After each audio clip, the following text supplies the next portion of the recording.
Om Shri Ganeshaya Namaha. Om Shri Saraswatyai Namaha. Om Shri Gurubhyo Namaha.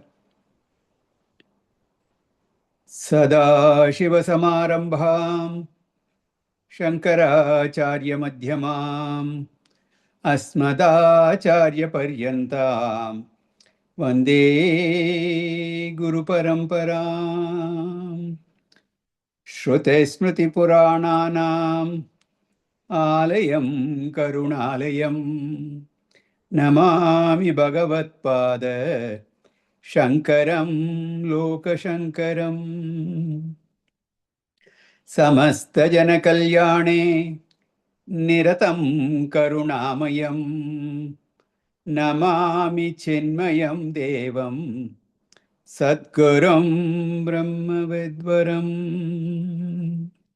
Sadgurum Brahmavidvaram Om Partaya Pratibodhitam Bhagavata Narayanena Swayam Vyasena Graditam Purana Munina Madhye Mahabharatam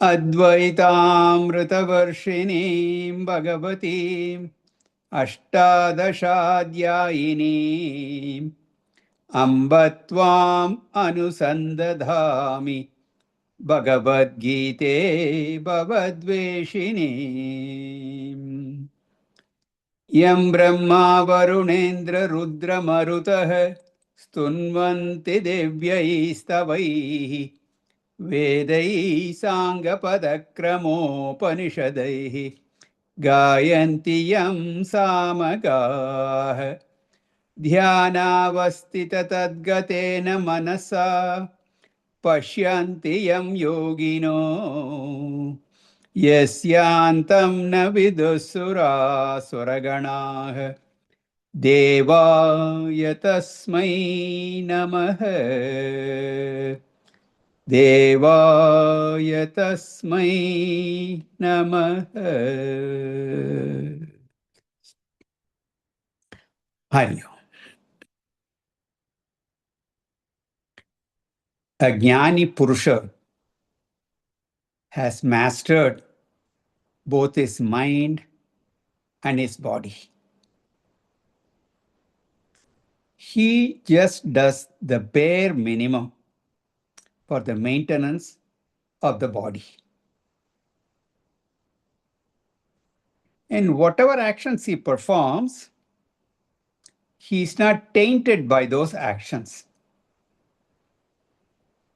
Those actions do not touch him. He acts and he has discovered the secret of action. Yadricha lapa santushtah dvandvatito vimatsarah samasiddhava siddhaucha kritvapi na nibadyate. He is satisfied. Yadricha lapa santushtah.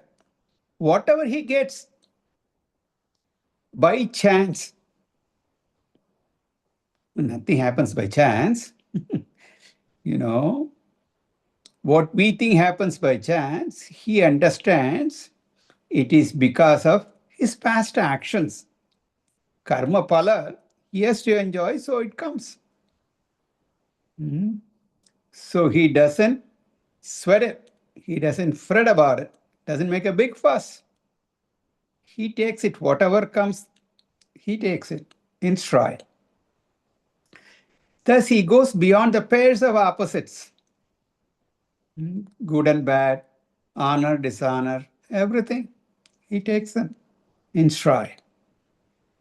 And he is not tormented by all the negative emotions like envy, jealousy, and all that, like an ignorant person. He's not affected by all that. He remains the same in gain or loss, success or failure.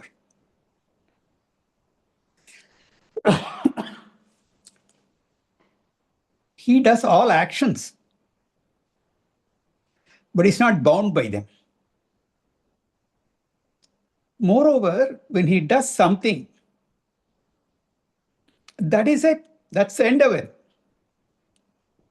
There is fulfillment in the performance of his action itself. Gata sangasya muktasya jnanavastita chetasah yajñayacharatah karma samagram praviliyate. Given up all attachment to things. Is established, well established in the knowledge. He is doing all actions, performs all actions as a worship of Bhagavan. And the actions dissolve without producing any papa or punya. Because kartrutva bhava is not there.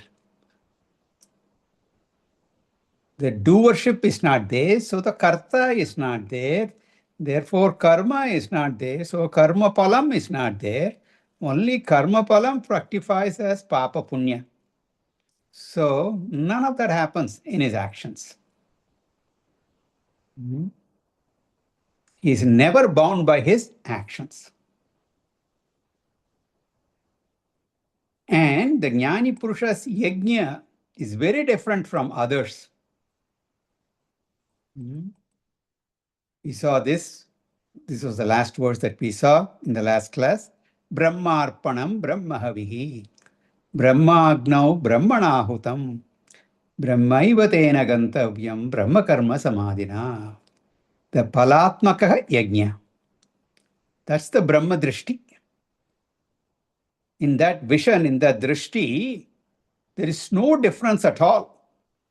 Everything is Brahman in that drishti. The ladle, the oblation, the fire, the performer, the phala, the results. He looks at it. In his vision, they are all nothing but Brahma. In Dvaitam, duality, differences are there. In bondage is possible. Whereas in Advaitam, there can be no bondage. Neha nanasti kinchana, says the Upanishad. There are no differences at all, no multiplicity. For a jnani, there is no plurality. He has a univision.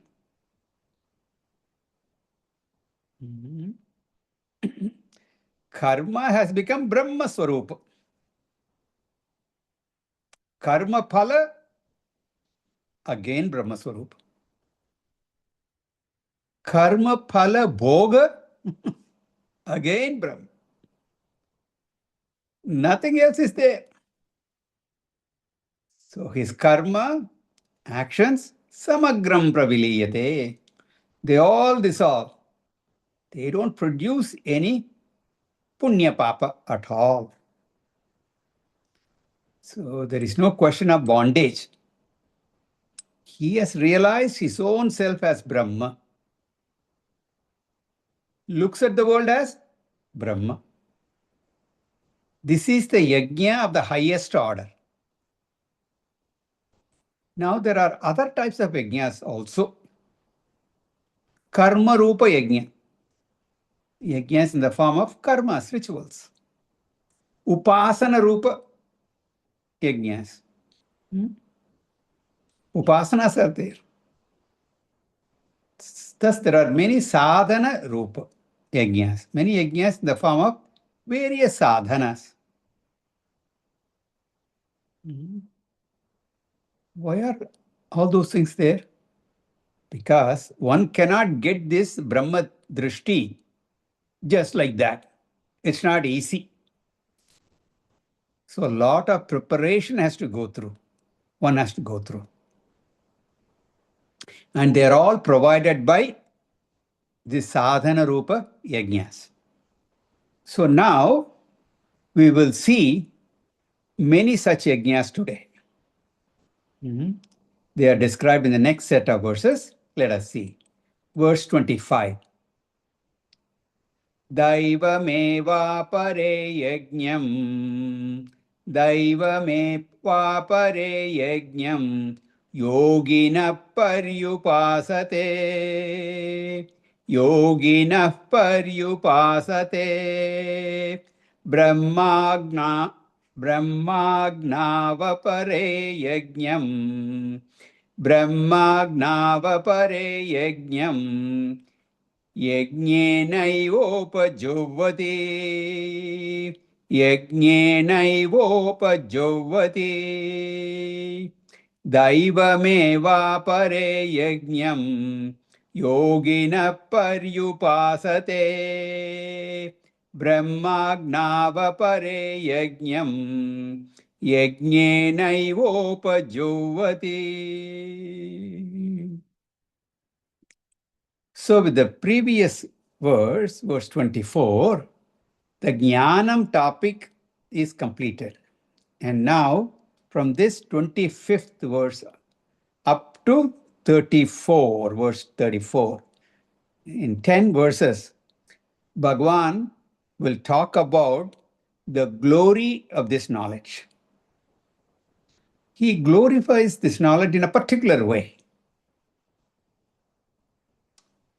The method he uses is to enumerate several sadhanas, spiritual practices, spiritual disciplines. He describes them, and he describes them all as yajnas. Countless sadhanas are there in our scriptures. There are so many of them. So many of them, we get confused. Which one should I do? That is our problem. Anyway, a few of them, about 12 or 13, he has mentioned. So in every sadhana, he calls it as yajna. He calls them yajna because in all these sadhanas, in all these various sadhanas, one common factor is that Bhagavan is involved in all of them. So all these spiritual, religious practices, they are all dedicated to God. And they are done for spiritual progress. So all those are performed for the purification of mind. So the seeker is seeking inner purity from Bhagavan. So all of them are called yajna. They are a form of worship only. So yajna does not mean that a fire is invoked and oblations are offered. Indraya swaha idannamama, agnaye swaha idannamama. That's not the only yajna. Okay? That is one kind of yajna. We will touch upon that kind of yajna also in this list. But every action is dedicated to God, and that is a yajna. Even eating. Eating is a yajna. When we invoke that Lord within our stomach, in Chandogya Upanishad, it is called Prana Agnihotra Yajna. Prana Agnihotra. Along with all that, Sri Krishna adds self-knowledge as a yajna. After listing all yajnas, he will finally point out Brahma Jnana Yajna. That is the greatest spiritual sadhana. It's not that the other yajnas are useless. Don't get it wrong. But none of them will directly lead you to your destination, your goal, moksha. All yajnas are useful. They will lead you to seeking jnana.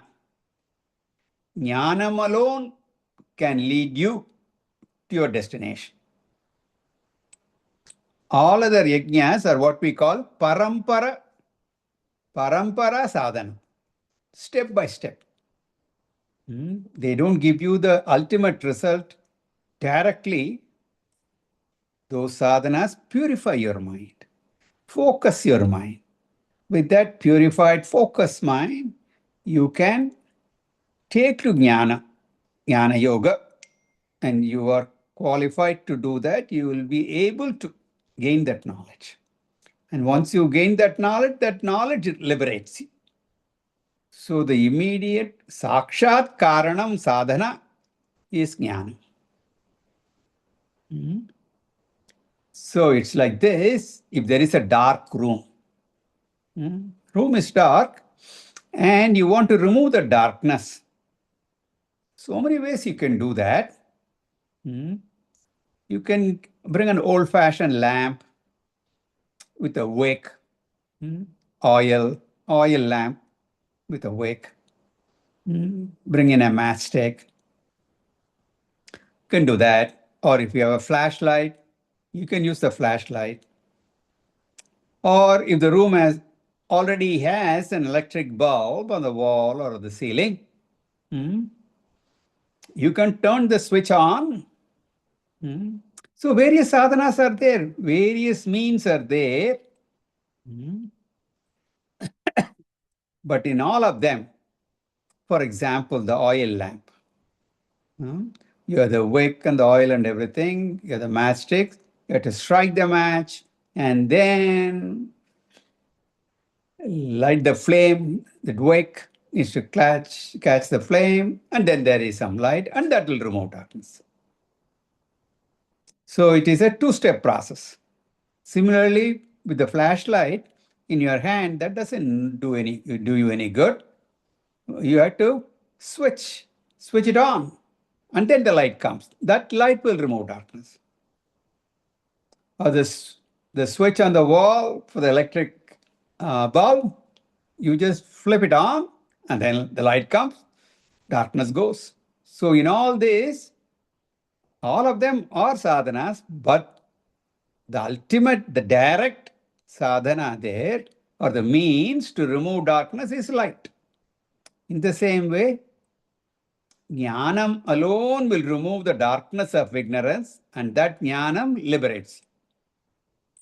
This is the teaching from this verse, where various yajnas are listed. So many of them. First, let us go to the first line. He introduces yoginaha apare. Some seekers. Here, yogi is a seeker, spiritual aspirant. Daivam yajnam paryupasate. He performs yajnas, the worship of gods. Daivam. Everyone cannot practice jnana yajna. Because you have to be qualified. When we say jnana yajna, embarking upon jnana marga, jnana yoga. It needs a lot of qualification, a lot of maturity. What we have seen as sadhana chatushtaya sampatti. Only a qualified adhikari can take it up. And we have seen what the qualifications are, so on and so forth, the preparations that are required. So only a few rare people can practice jnana yoga yajna. Many other people practice daivam yajna, and they may be Vedic rituals. The Vedic times, so many rituals have been prescribed, and you will see them in the earlier portion of the Vedas, Karma Kanda portion, Purva Bhaga. So many are described, and you can do them, Vedic rituals. And then later on, Smriti. Smriti Granthas also talk about various yajnas, Pitru yajna. Or it can be worship that is described in the Puranas, which more often than not we follow in these days. Lakshmi Puja, Ganesha Puja, all that we perform, the Puranas, all these have evolved over time because spiritual leaders, seeing that people are becoming grosser and grosser, they have devised grosser and grosser methods of worship. So, any of these rituals you can do, and various devatas are invoked. And if you're talking about the Vedic rituals, Agnaye Swaha, Prajapataye Swaha, these are ritualistic yajnas or pujas. So like that, so many are there. So many people do that. Then we take up Jnana Yajna. Brahma Jnana itself is a yaga yajna. This is given in the second line of this verse. If Jnana Yajna is compared to Yajna, what is being offered and unto what is it offered? Now, in any Yajna, the oblations are there, offerings are there, and it is offered into the sacrificial fire. So when we talk about this Brahma Jnana Yajna, what are you offering and unto what are you offering them? Bhagavan says, Paramatma is Agni, the fire. The higher self is the Brahma Agni, the fire unto which the lower self, the ego, the Jivatma, that is offered as an oblation. So what we are supposed to do through the study of Gita is to resolve the lower self into the higher self. The limited individual should be dissolved into the limitless Brahman. Just like a small river merges into the mighty ocean and it becomes the ocean. Merging with Brahman. Brahma with Brahmaiva Bhavati. All that we see. So, seeing that Jiva Brahmaikyam, the limited individual that I am, that I think I am now, getting the knowledge, it is not limited. The very essence of the Jiva is that same Brahman. In essence, we are identical. Getting this knowledge, getting established in this knowledge, all that, that kind of a merger, the lower self merging into the higher self. The lower self is being offered into the higher self. When this is realized, of course, न जायते म्रियते वा कदाचित् नायं भूत्वा भविता वा न भूयः अजो नित्यं शाश्वतोऽयं पुराणः न हन्यते हन्यमाने शरीरे. I am immortal. This is what is meant by offering the lower self into the higher self. Merging the lower I, or as Gurudev puts it, the little I, into the higher or the big I, the lowercase I to the uppercase I, whatever you call. Okay. In the same way, yajnam juvati. Here, yajnam means the jivatma. Please be careful. The jiva, the ego, is offered in brahmagna, in the fire of Paramatma, the higher self. All these are only figurative. Okay. When I say a wave is offered unto water. There is no physical action. It's only a change in my understanding. What I thought was a wave, the content of that wave is water. That I recognize. Until now, I kept saying it's a wave. Now I understand that it is nothing but the water. As a wave, it perishes. As water, imperishable. So here the offering oblation is purely an intellectual function.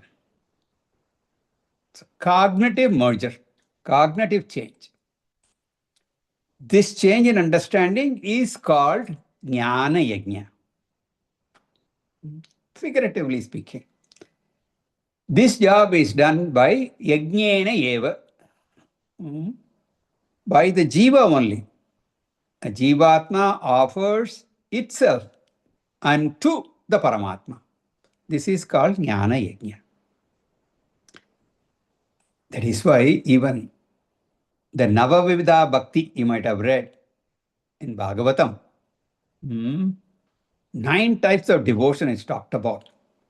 Shravanam, Kirtanam, Vishnu Smaranam, Padasevanam, Archanam, Vandanam, Dasyam, Sakyam, and Atma Nivedanam.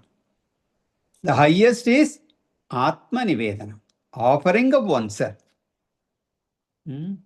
These are all just different languages, Bhakti language, Jnana language, but the ideas are all the same. In all other offering, something else, everything else is offered.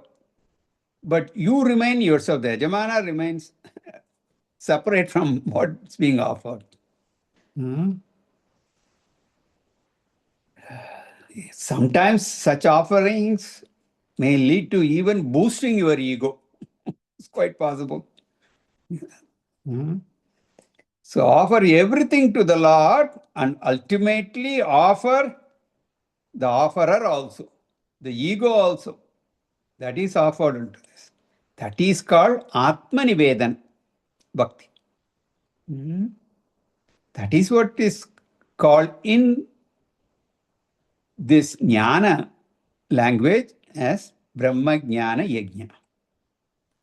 And this can happen only through Jnana. Therefore, Bhagavan says, Yajnena eva yajnam Brahma agna vapare upajovati. The Jivatma, the individual, offers itself unto the fire of Paramatma. The Vedantic meaning is this is done Akhandakara Vrittaya, through that Akhandakara Vritti, that unbroken, homogeneous, that oneness is recognized, is understood. So, Aham Brahmasmi Vrittaya, with the thought, with the understanding, I am Brahman. He offers himself in the fire of Brahman. He meditates on his identity with Brahma. So you can say if you want to talk about a certain yajna as an action, you can look at Nididhyasanam. In that Nididhyasanam, the only thought you are entertaining Aham Brahmasmi Vritti. And the culmination of that is that merger. So he talks about the first yajna, which is Karma Rupa, and the next is Dhyana Rupa. This is Chidananda Rupaha, Shivoham, Shivoham, the nature of absolute knowledge. This is very close to Brahma Drishti that was described in the 24th verse. This is Jnana Yajna. And from this only our Puja Gurudev borrowed the term Jnana Yajna. All his lectures, they used to be called Jnana Yajna. So we have come to use this term. Jnana Yajna means spiritual discourse. Vedanta discourse is called a Jnana Yajna. We are offering. This is difficult. This is not easy. So Bhagavan says, I will give you something easier. And he gives a whole bunch of them. Let us see what they are. Verse 26. Shrotradin indriyanyanye. Shrotradin indriyanyanye. Samyamagnishu jovati. Samyamagnishu jovati. Shabdadin vishayan anye. Shabdadin vishayan anye. Indriyagnishu jovati. Indriyagnishu jovati. Shrotradin indriyanyanye. Samyamagnishu jovati. Shabdadin vishayananye. Indriyagnishu jovati. So in this verse, two more yajnas are described. The first line talks about Indriya Sanyama, the sensory discipline. Discipline gaining mastery over the sense organs.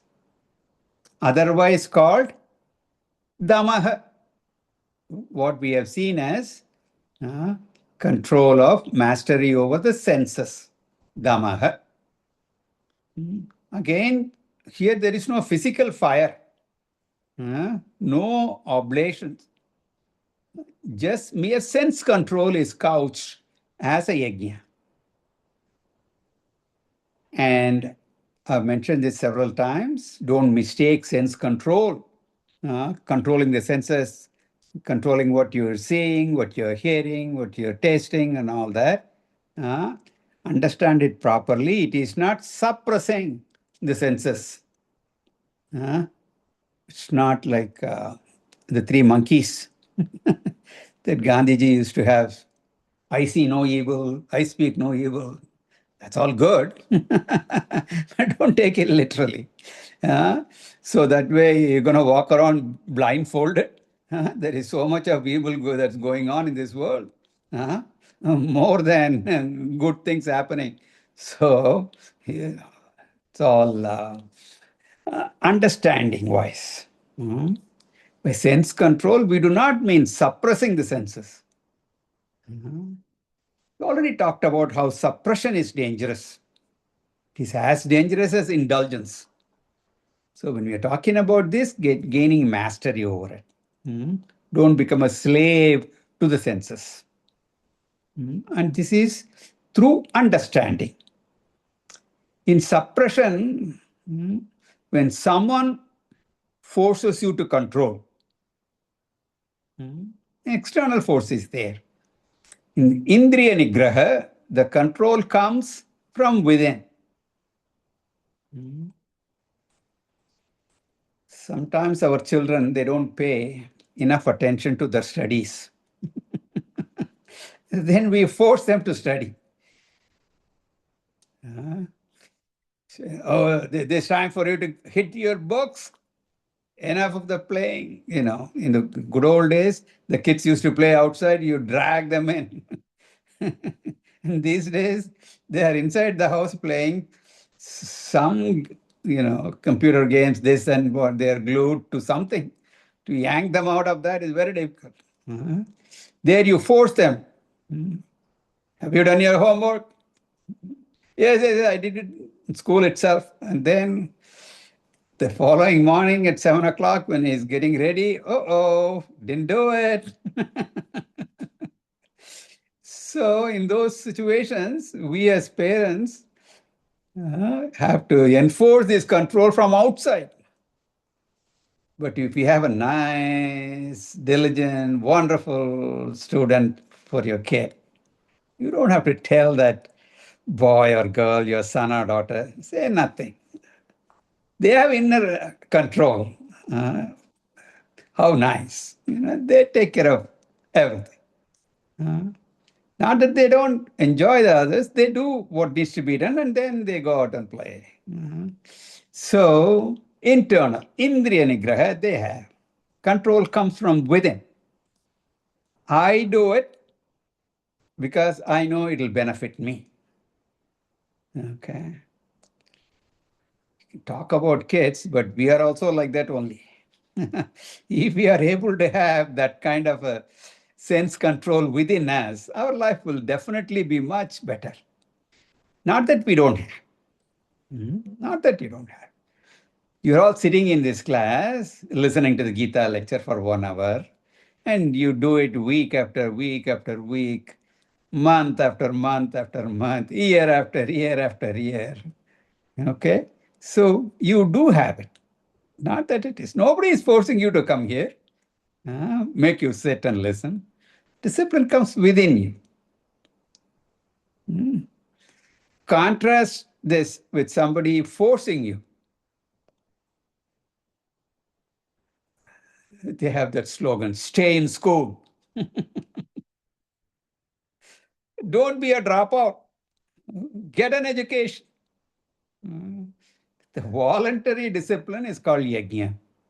In this yajna, you offer the undisciplined mind, your sense organs, into sensory discipline. This is a figurative way of saying sense control. In the ritualistic yajna, the oblations are offered and they disappear in the fire. Similarly, in this offering, the wild sense organs disappear. Our sense organs are made to go outside. They are extrovert. So they like to go out. So some discipline has to be brought in by taming that mind. Like I said, not through suppression, but through proper understanding. That is one. Then anye, others, juvati, they offer shrotradini indriyani, sense organs, sayyama agnishu, in the fire of discipline. With this offering, the wild sense organs, fire of control, some perform dhamma yajna. This is called tamaha, sense control. Then the fourth yajna that is given in the second line of this verse is Vishaya Bhoga Yajna. In the previous yajna, I do not allow the sense organs to be indulgent. When the sense organs begin to become my master and I become a slave, immediately I say no. If I develop any sensory weakness as a seeker, I say no to that. If I am the master of coffee, then that is okay. What do I mean by master of coffee? I like to drink coffee, that's fine. If it is there, I drink. If it is not there, I'm not going to miss it. I don't go out of the way to get my cup of coffee. Like that. I become the master. I have not become a slave to it. Your body can become a slave to all that. It's quite possible. And that happens to other things. So, I enjoy the sense pleasures, but within my control. When I enjoy sense objects like that, that is considered a yajna. Earlier, when I said no, that was a yajna. Now, when I am enjoying the sense objects, that also becomes another type of yajna. In this yajna, the sense organs are the fire into which the oblations of sense objects are offered. This yajna is called Vishaya Bhoga Yajna. Vishaya, sense objects. Bhoga, enjoyment. The enjoyment is offered to the senses, but in a moderate way, restricted way, without indulgence. Therefore, Krishna says, Anye, others, Shabdadin Vishayan Juvati. Shabda, Sparsha, Rupa, Rasagandha. These are the sense objects, Vishayas. They are offered varieties of Vishayas, sense object, into Indriya Agnishu. The sense object have to be offered to the sense organs only. Nice, something nice to look at, they are offered to the eyes. The eyes look at it and they enjoy it. Nice music, that shabda, sound is offered to sense organ, the ear. So they are offered, but in a restricted, moderated, disciplined way. So the sense organs are considered as a sacrificial fire. Unto them the sense objects are offered. What do you offer? And all that, that is where the discipline comes in. Nothing prohibited is offered. If the Shastras forbid that, you don't. Only you watch something that is good for you, that does not pollute your mind. Don't listen to all vulgar music.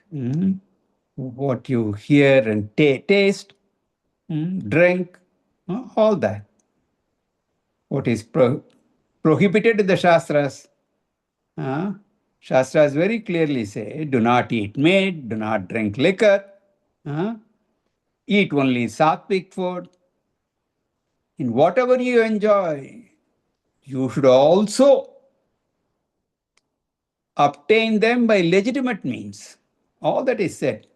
Yallabase nija karmopatam vittam. Whatever you gain, whatever you earn by legitimate means, enjoy them.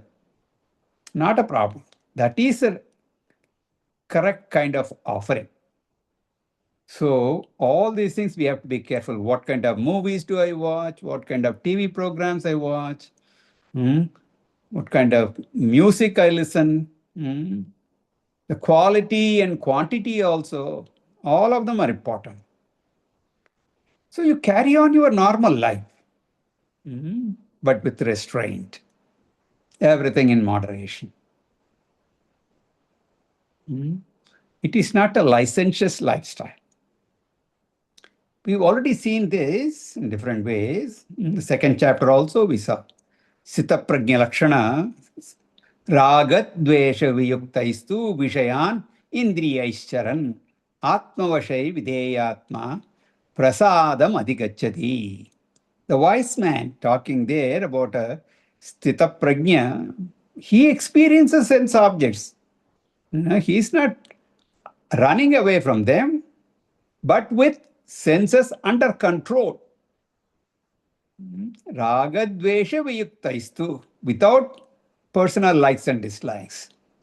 This kind of life itself is a yajna. That's what he's saying. Seeing, hearing, tasting, touching, smelling, the entire life is a yajna for a person with sense control. Not only with respect to sense organs, but also with organs of actions and pranas. How can that be a yajna? Let us see now. Verse 27. Sarvendriyani karmani, sarvendriya karmani, prana karmani chapare, prana karmani chapare, atma sanyama yogagnau, atma sanyama yogagnau, jovate jnana dipite. Jovate jnana dipite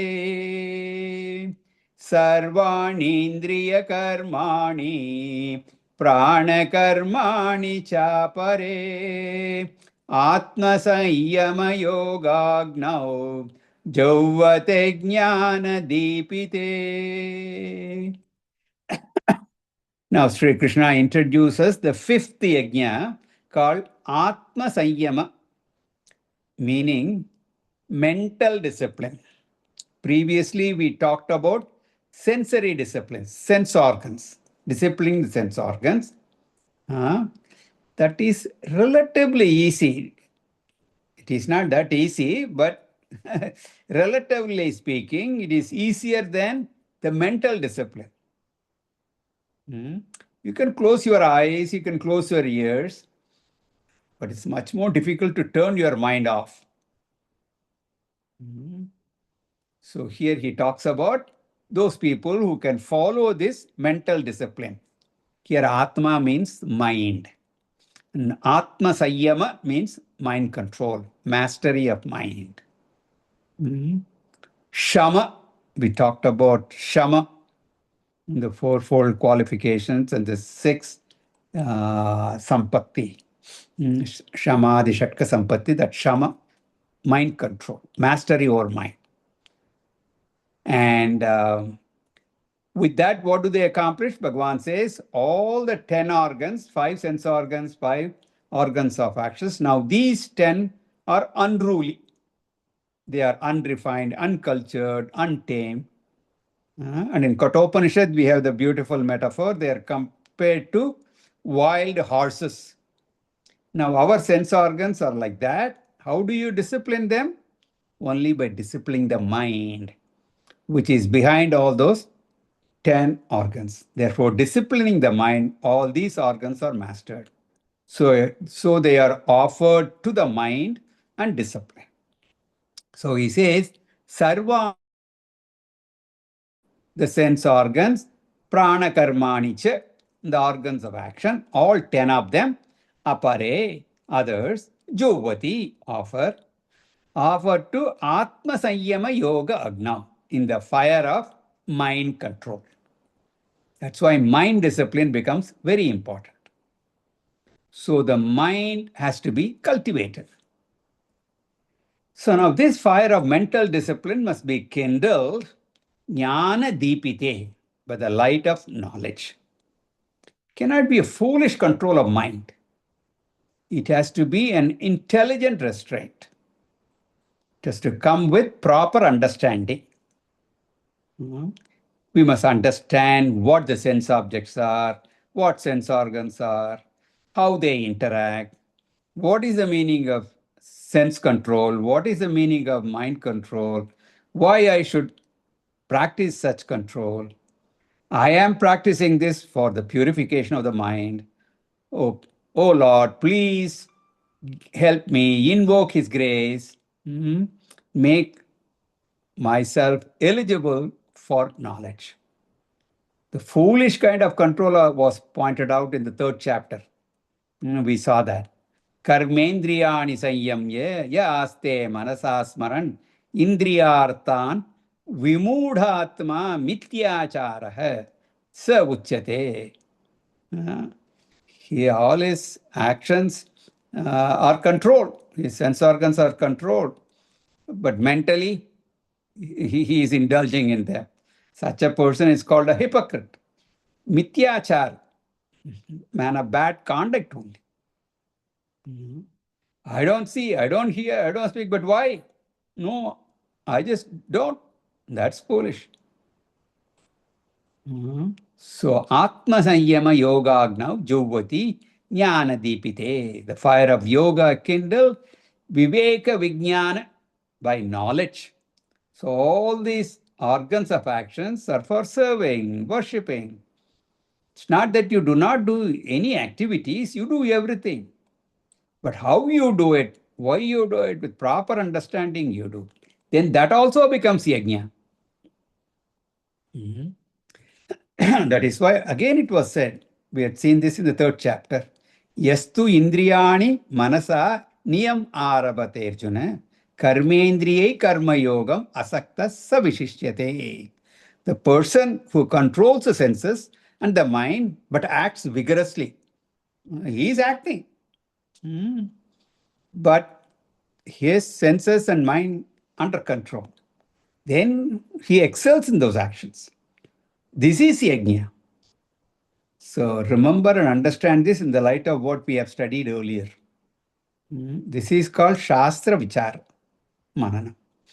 Then your understanding becomes very clear. Now, in the next verse, Bhagwan will talk about several yajnas as a wholesale dealer. But we will see that in the next class. Okay.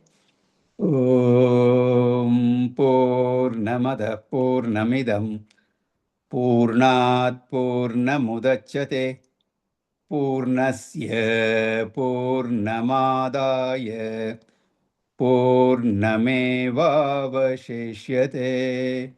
Om Shanti Shanti Shanti. Harihi Om Shri Gurubhyo Namaha. Harihi Om.